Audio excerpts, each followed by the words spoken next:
And I asked him, and I think the answer was really equally amazing. And I want you to hear it from his mouth. Prime Minister, why did you throw it? Why did you leave? You had a wonderful life, you know, nice house, big cars, and you're ahead of a country of 100 million people. That's wonderful. I love that. And by doing so, I think the last only 15 years that every African understand that this country has robust, fast economic growth in the continent. Even last week in the spring meeting of IMF, I came to understand the report shows that Ethiopia is the fastest growing economy, again in Africa, with 8.5% growth annually. Yeah, I think this has been an inspiration for many African countries that it's possible to grow very fast. But this growth has to be shared, equitable, and sustained.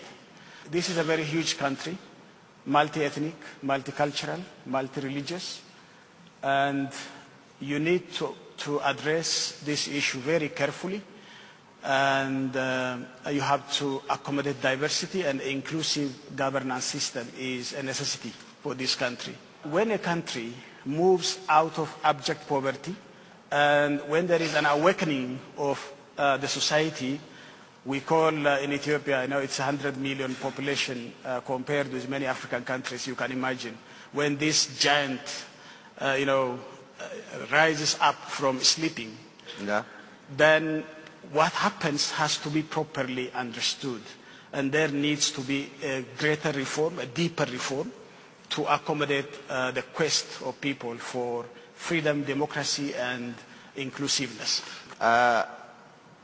But you resigned, and my question is, why did you resign? I'm coming to that. No, people really need to know why you resigned. Yeah, I think people also need to know the background. Otherwise, it doesn't give any sense. You know, this is a country which has achieved 7 out of the 8 Millennium Development Goals and given an award by the United Nations. So all these good things can be spoken about this country. But there is one shortcoming. We haven't properly made our youth to be included into the system. And my government, I admittedly say that we do not properly understand the vision and quest of our young people. And, we focused also on human resource development in order to address the skill gap.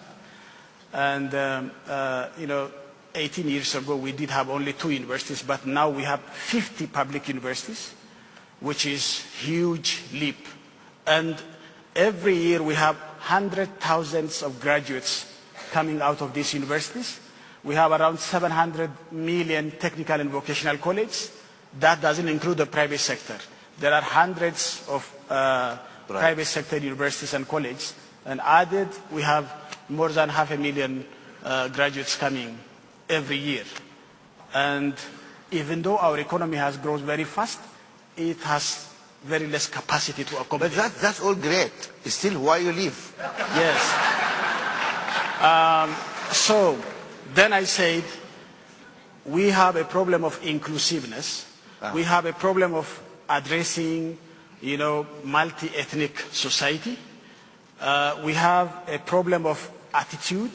My party has been in a communist mentality, but we are now a free market economy and a democratic multi-party democracy.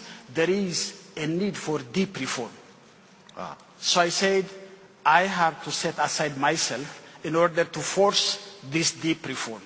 Otherwise, the reforms are going very slow and sluggish, which can ultimately yield to a disintegration of my country if we don't go fast in reforming in a genuine way and in a robust way. Otherwise, then the stake is that this country is going to be disintegrated. Do you guys get this, what he's saying?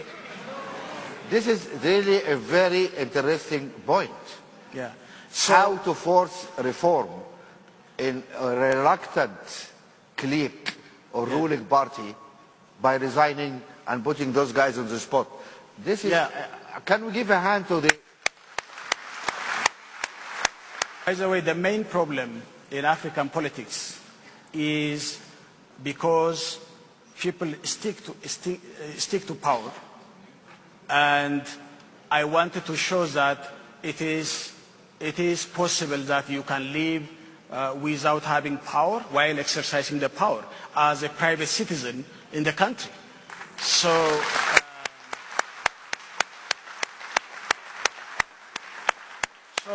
there is no need to cling to power.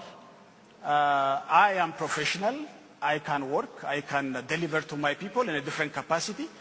But I have to also force the reform. Otherwise, my existence, my family's existence, and my friends and partners' existence depend on, widening democratic space in my country. Because if we say democracy is an existential issue for us, this sluggish process of reform doesn't yield. So we need to have expeditious reform to take place in my country.